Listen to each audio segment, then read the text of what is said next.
देखिए, मेवातियों ने कभी भी अपनों का साथ ना दिया हो ऐसा कोई इतिहास में वाकया दर्ज नहीं है। मेवात से जब भी हमारा कोई साथी खड़ा हुआ, आप ध्यान दें कि मेवाती पहले सांसद बनते थे। हम राजनीति करने नहीं आ रहे हैं, हम राजनीति की परिभाषा बदलने आ रहे हैं। बदलने का कारण है क्योंकि गुड़गांव जो लोकसभा है, इसमें युवाओं का जो संख्या है वो सबसे ज़्यादा है। तो आपको मालूम होगा कि गुरुग्राम लोकसभा में 19.7% यानी सबसे ज़्यादा जो तादाद है वोटर्स की, वो मुस्लिम वोटर्स की है। दूसरे नंबर पर हम यानी दलित लोग आते हैं, एससी कम्युनिटी के लोग आते हैं। सबसे पहले तो आप तमाम पत्रकार बंधुओं का मैं स्वागत करता हूं, अभिनंदन करता हूं, हार्दिक इस्तकबाल करता हूं, वेलकम करता हूं कि आपने इस लायक हम जैसे साथियों को समझा और आपकी पत्रकारिता के माध्यम से हम गुरुग्राम लोकसभा के तमाम वासियों को ये पैगाम देना चाहते हैं जी कि इस बार 2024 के जो लोकसभा के आम चुनाव भारत में होने जा रहे हैं, उसमें बहुजन मुक्ति पार्टी, जी ये बहुजन मुक्ति पार्टी जिसने हमें गुरुग्राम लोकसभा से अपना प्रत्याशी बनाया है, टिकट दी है, गुरुग्राम लोकसभा का हम 2024 का आम चुनाव युवाओं के दम पर, एससी, बीसी, माइनॉरिटी और दलित मुस्लिम गठजोड़ के दम पर लड़ रहे हैं। अभी तक अब से पहले हमने जो जहाँ भी आपको देखा तो सोशल कार्यों में देखा था। आप एक सोशल वर्कर हैं और अच्छा खासा आपका नाम भी है मार्केट में। एकदम से इतना बड़ा चुनाव लड़ना कैसे समझा आपने, कैसे मतलब ख्याल? साथियों, मैं आपके माध्यम से बता देना चाहता हूं कि मैं भारत मुक्ति मोर्चा एक संगठन है, उसका कार्यकर्ता हूं। पिछले 17 साल से समाज में काम कर रहा हूं। भारत में वर्तमान में जो राजनीतिक परिप्रेक्ष्य है, वो राजनीति किसी भी हालत से भारत के मूल निवासी बहुजनों के हित की नहीं है, जिसमें हर रोज़ हिंदू मुसलमान, गाय गोबर, दलित मुस्लिम ऐसे एपिसोड चलाकर देश की राजनीति को एकदम गंदा कर दिया गया है। हम डॉक्टर बाबा साहब भीमराव अम्बेडकर जी के वंशज हैं, उनको मानने वाले हैं, महापुरुषों की विचारधारा से सहमत रहने वाले लोग हैं। तो मैं समय सिंह सलम्बा एक छोटे से गांव से निकल कर आया हूं और जो ये लोकसभा का चुनाव जो 3 जिलों में होने जा रहा है, इसमें इतना बड़ा कदम मेरे खुद के द्वारा नहीं उठाया गया है। अभी आपकी जानकारी के लिए मैं बता दूं कि 24 मार्च 2024 को नुहू के जो पीडब्ल्यूडी रेस्ट हाउस, उसमें 319 गाँव के लोगों की, एससी बीसी के लोगों की पंचायतें हुई, क्योंकि उस पंचायत में मुस्लिम साथियों ने कम तादाद में शिरकत की थी क्योंकि रमज़ान चल रहे थे। लेकिन 319 गाँव के जो एससी-बीसी के लोग पहुँचे नुहू के पीडब्ल्यूडी रेस्ट हाउस में, उन्होंने 4 घंटे के चिंतन और मनन के बाद इस बात का निर्णय लिया कि इस बार हम एससी के कैंडिडेट को इस गुरुग्राम लोकसभा पर अपना नुमाइंदा नियुक्त करेंगे, चुनाव में उतारेंगे। आपके सामने बहुत बड़ी चुनौती है। सांसद राव इंद्रजीत साहब आपके सामने मैदान में है और 400 पार का नारा लगातार भाजपा कार्यकर्ता दे रहे हैं। मैं आपके माध्यम से बता देना चाहता हूं कि 400 पार का नारा ही नहीं दे रहे हैं वो लोग स्पष्ट बोल रहे हैं कि हम इस बार भारत का संविधान बदलेंगे। यानी वो भारत के संविधान बदलने के लिए आ रहे हैं, इसीलिए हम मैदान में आए हैं। ये 400 पार का नारा नहीं है और कोई चुनौती नहीं है हमारे लिए। आप गुड़गांव लोकसभा के वासी अगर ध्यान दें, कि चीज़ को समझें, तो आपको मालूम होगा कि गुरुग्राम लोकसभा में 19.7% यानी सबसे ज़्यादा जो तादाद है वोटर्स की, वो मुस्लिम वोटर्स की है।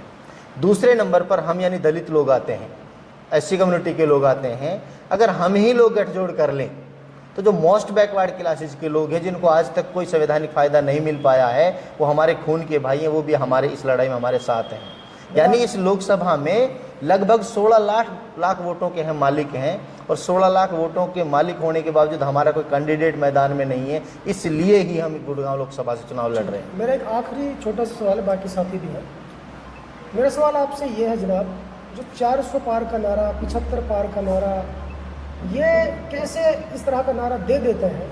क्या सपना आता है इन लोगों को, ये सोना आता है? देखिए, सपना नहीं आता है, षड्यंत्र की बू आती है। ये देश में लोकतांत्रिक तरीके से देश को नहीं चलाना चाहते हैं। ये लोग देश में डर का माहौल, खौफ का माहौल पैदा करके देश को चलाना चाहते हैं। एक लोकतांत्रिक देश में इससे ज़्यादा शर्म की बात कुछ नहीं हो सकती कि एक सांसद अपने चुनाव प्रचार में खुलेआम ये कह रहा है कि हम देश के संविधान को बदलेंगे। यानी लोकतांत्रिक देश में अगर संविधान बदलने की बात चल रही तो चुनाव आयोग ने अभी तक संज्ञान क्यों नहीं लिया, और उस सांसद का जो चुनावी जो टिकट है, जो पत्र है, वो अब तक निरस्त कर देना चाहिए। तो आप इसे समझ सकते हैं कि उनके मंसूबे क्या हैं। समय सिंह जी, आपका गुड़गांव लोकसभा के लिए जो विजन और मिशन क्या होगा? हमारा विजन है, क्योंकि हम बेसिकली मेवात के रहने वाले हैं और दिल्ली के सबसे बेहद करीब रहने के बावजूद भी मेवात भारत का सबसे ज़्यादा पिछड़ा जिला है। सबसे ज़्यादा पिछड़े जिले के पिछड़ेपन को दूर करने के लिए हम लोग युवाओं के दम पर मैदान में आए हैं। क्यों आए हैं, एक छोटी सी घटना मैं आपको बता दूं कि पिछले 4 साल से मेवात के नौजवान समाजसेवी युवा एक खूनी रोड के नाम से विख्यात जो रोड है नूहू से मुंडा का बॉर्डर तक, नौगांव बॉर्डर तक, उस पे लगभग मेवात के हर गांव से एक मतलब हर घर का एक चिराग बुझ चुका है, मर चुका है। उस रोड को 4 लाइन बनाने के लिए मेवात के युवाओं ने लगातार ज्ञापन दिए, धरने दिए और 25-25 किलोमीटर का पैदल मार्च निकालकर हम लोग ज्ञापन दिए। और सरकारों की तरफ से हमें हमेशा आश्वासन दिया गया और कहा गया कि 178 करोड़ रुपए मंजूर हो गए, कभी 250 करोड़ रुपए मंजूर हो गए, अभी 3 महीने बाद काम शुरू हो जाएगा। लेकिन अभी वर्तमान में आप देखेंगे 2024 में तो 4 करोड़ रुपए मंजूर हुए हैं उस रोड के गड्ढों को भरने के लिए।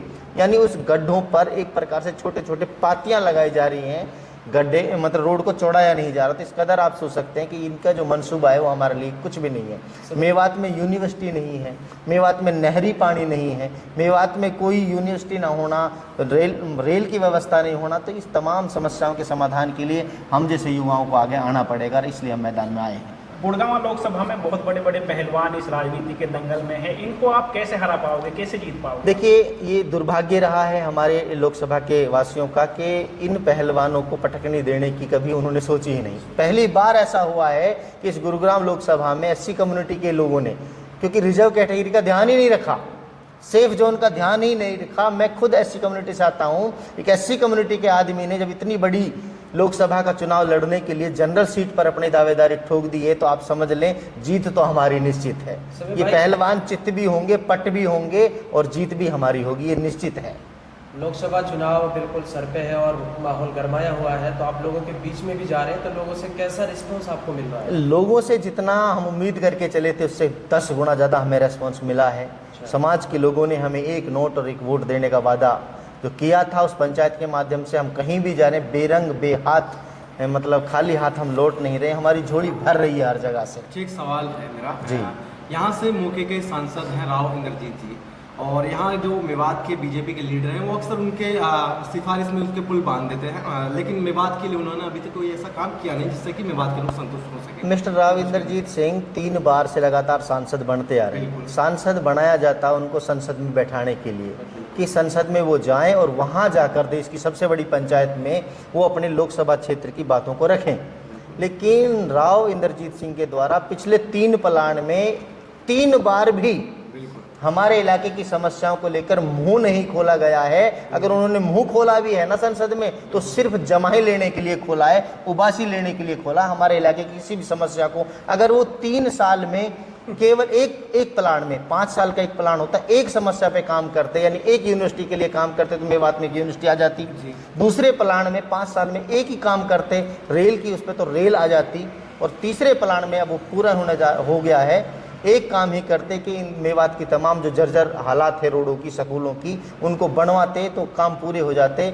मिस्टर राव इंद्रजीत सिंह ने सिर्फ हमारा राजनीतिक तौर पर शोषण ही नहीं किया। पर राव इंद्रजीत जी आए थे कुछ दिन पहले, जैसा कि आप सभी को पता भी है, उन्होंने एक स्टेटमेंट दी थी कि मेवात मेरी है, नूहू मेरा खुद का है। तो क्या लगता है वो नूहू को मेवात को अपना मानते, कोई ऐसा काम उन्होंने किया है? ये काम मेवात ने तो करके दिखा दिया कि मिस्टर इंद्रजीत सिंह को लगातार वोट दी उन्होंने। मेवातियों ने तो कहा कि आप हमारे हैं, लेकिन इंद्रजीत सिंह ने कभी ऐसा प्रदर्शित नहीं करके दिखाया कि मेवात के वो हैं।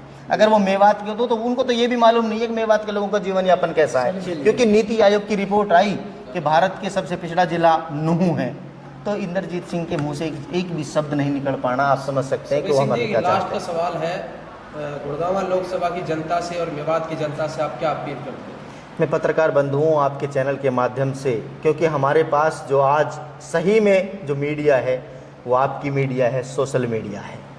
सोशल मीडिया का ज़माना है और तमाम लोग आप पे यकीन करते हैं, विश्वास करते हैं, क्योंकि आप ही अब देश को बचाने के लिए, लोकतंत्र को बचाने के लिए मैदान में हैं। जो देश की मेन स्ट्रीम मीडिया है वो उद्योगपतियों के हाथ में इन तथाकथित पार्टियों के इशारों पर नाच रही है। तो आपके माध्यम से मैं एक अपने लोकसभा क्षेत्र के तमाम साथियों को एक नम्र निवेदन करता हूं, हाथ जोड़ के निवेदन करता हूं कि पहली बार किसी मेवात के युवा ने ये कदम बढ़ाया है।